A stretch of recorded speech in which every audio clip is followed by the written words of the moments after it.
Sore semua, aku dapat petunjuknya hari ini tanggal 22 hari Jumat.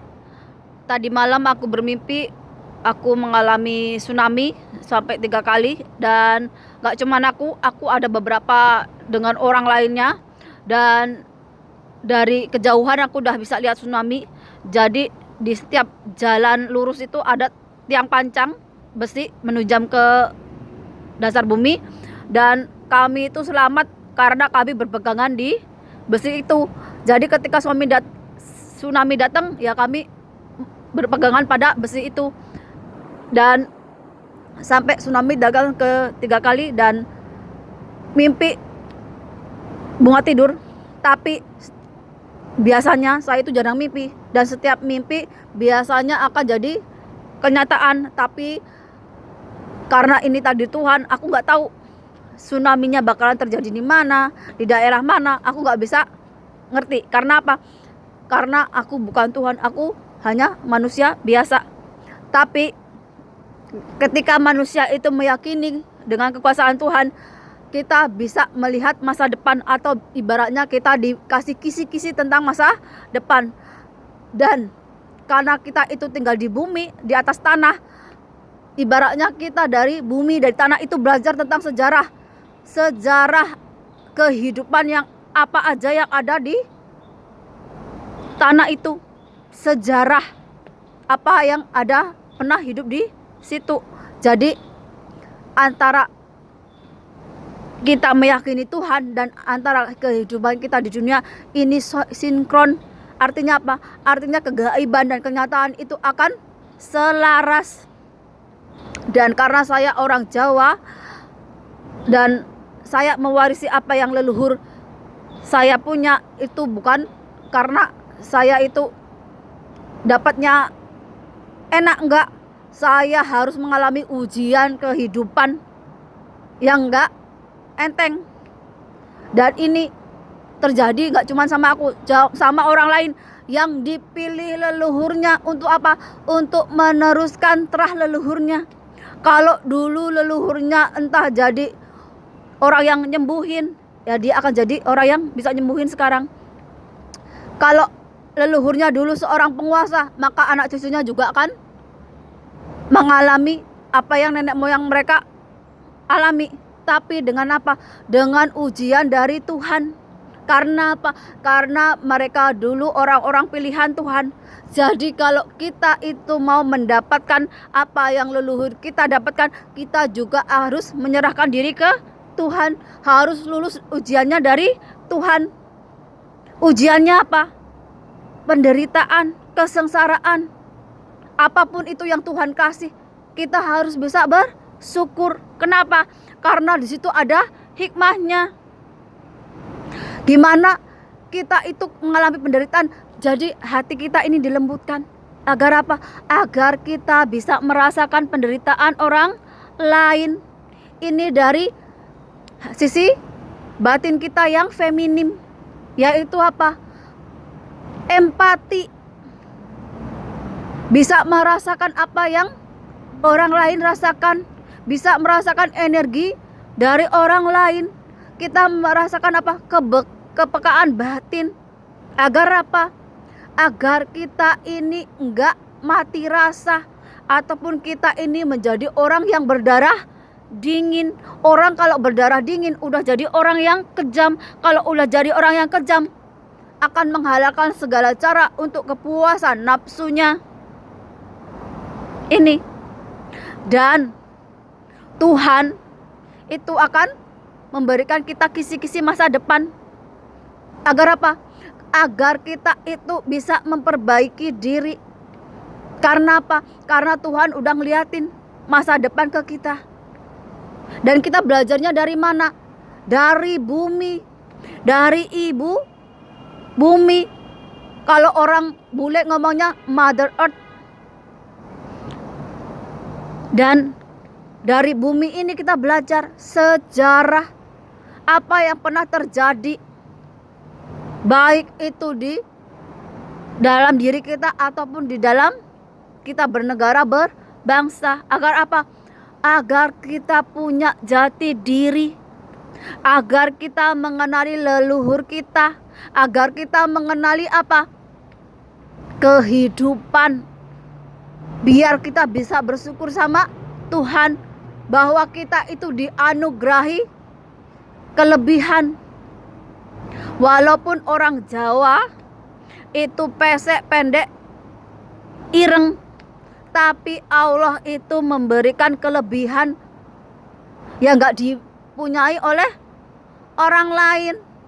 Jadi sebagai kita orang Jawa, orang Nusantara, gak perlu mengubah kita sampai operasi alat kelamin, operasi plastik hanya untuk apa? Hanya untuk cari jodoh atau kepuasan hawa nafsu. Kenapa? Karena Allah sudah menakdirkan jodoh kita, yaitu yang sesuai, yang mau menerima kita apa adanya. Kalau jodoh kita bukan orang Indonesia, berarti jodoh kita orang luar negeri. Kalau orang beragama Islam, banyak peraturannya, harus ini, harus itu, berarti jodoh kita ada yang lainnya lagi. Kadang-kadang orang yang dihadirkan kita ini hanya sebagai ujian. Kita hanya menjalani kehidupan, dan kita itu dipasrahi takdir, disuruh memilih. Kita juga diajari bagaimana mencintai diri kita sendiri. Kalau kita sudah mencintai diri kita sendiri, kita akan mencintai orang lain sama seperti diri kita. Karena apa? Karena kita menghargai kehidupan. Kenapa sekarang zaman dibolak-balikan? Cina, Rusia, Korea Utara. Gimana memperbaiki diri mereka agar apa? Agar mereka bisa punya keturunan yang banyak. Karena mereka tahu masa depan mereka akan punah kalau mereka itu nggak menghasilkan keturunan lagi. Kalau bangsa mereka hanya punya anak satu, hanya punya anak dua, ataupun mereka nggak pengen kawin, nggak pengen punya anak.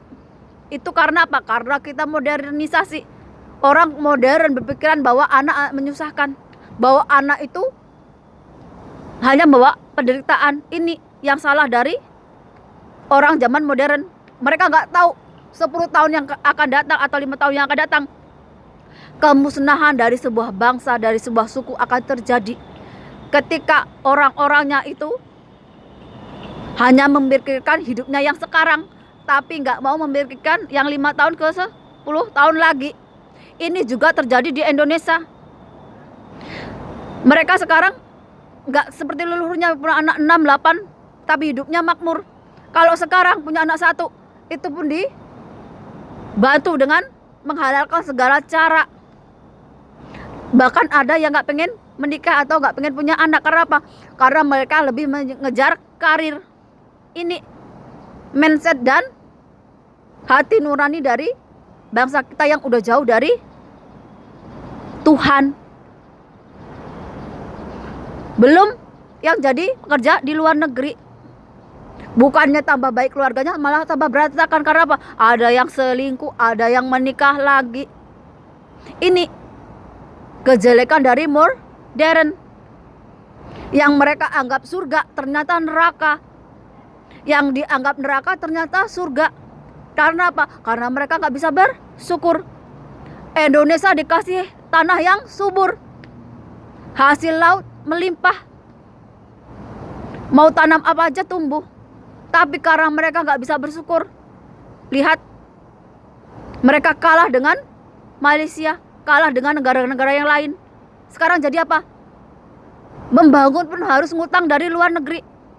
Mereka nggak bisa berdiri di kakinya sendiri. Ketika alam dieksploitasi hanya untuk kepentingan golongan, kepentingan pribadi, kepentingan keluarga. Yang miskin siapa? Rakyatnya, negaranya, bangsanya. Karena apa? Ya karena uangnya, hasil buminya, semuanya ditarik ke asing. Contohnya Papua. Rakyatnya tetap miskin, negara orang yang kaya. Anggota keluarga yang jadi antek-anteknya orang luar itu yang kaya raya. Ini yang terjadi di Indonesia. Banyak hal, banyak problem yang sampai ke urat nadi. Ulama yang harusnya mengajarkan kebaikan, menjadikan orang lebih baik, malah apa? Malah menjadikan agama itu sebagai cari uang, cari cuan. Jadi orang Indonesia itu berkiblatnya kemana? Ke setan, ke iblis. Karena udah gak bisa bedain antara baik dan benar.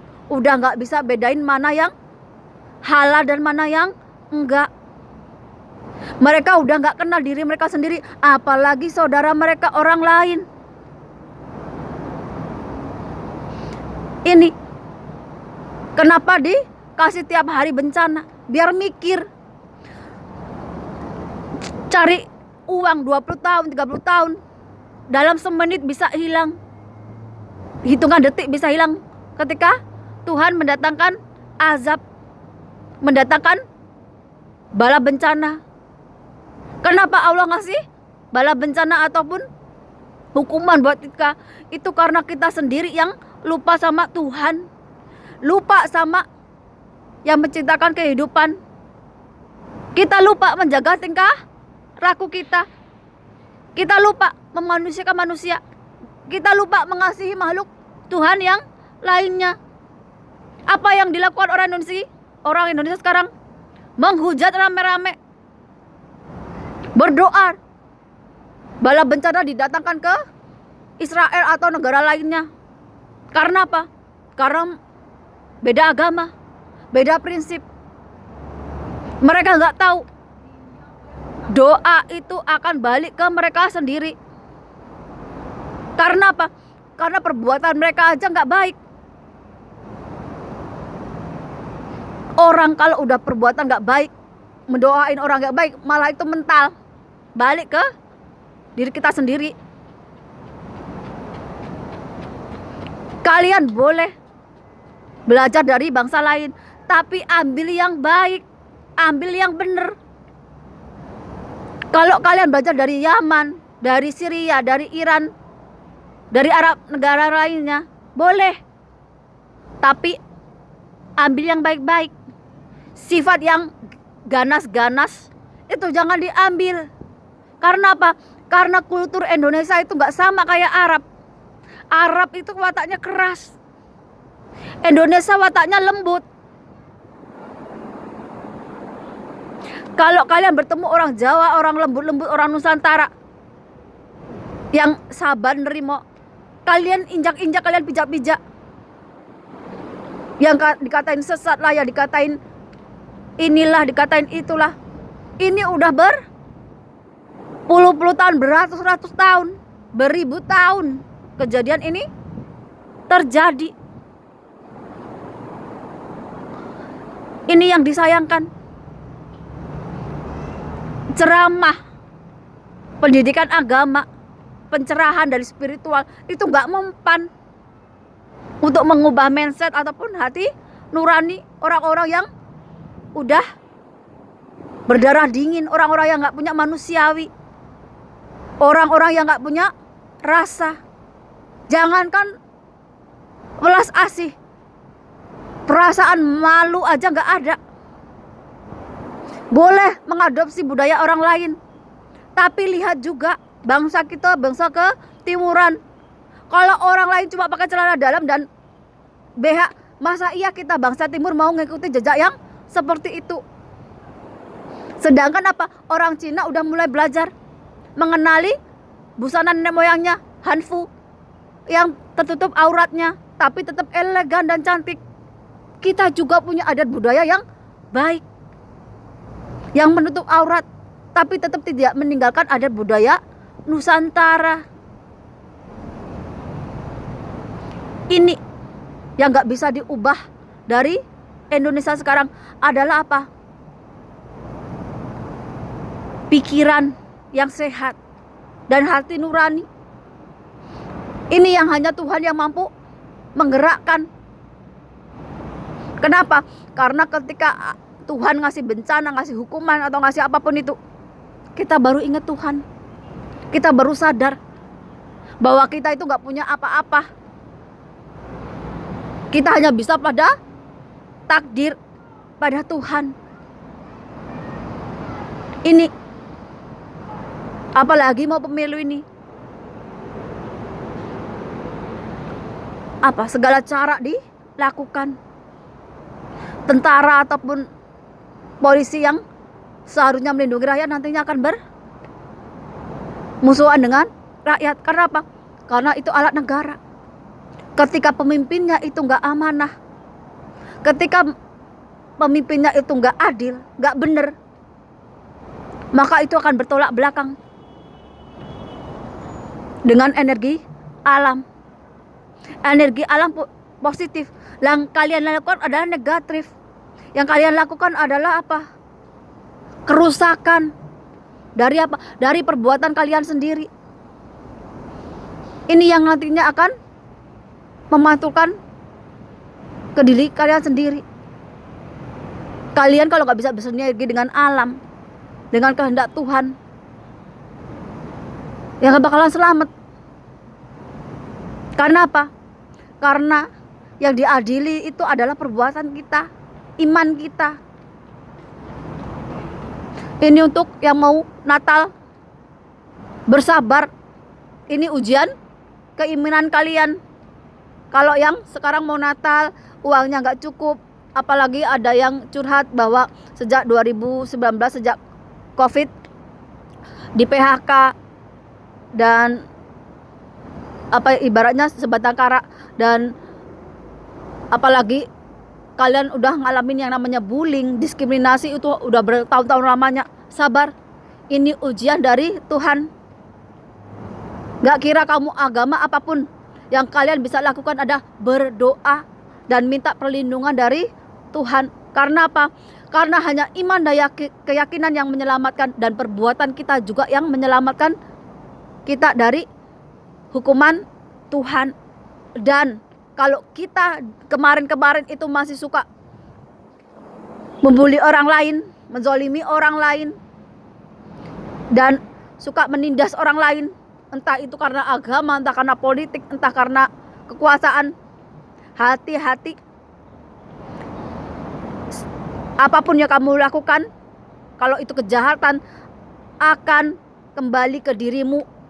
Karmamu dibayar tunai, gak perlu nunggu mati. Tinggal waktunya aja Tuhan yang tahu.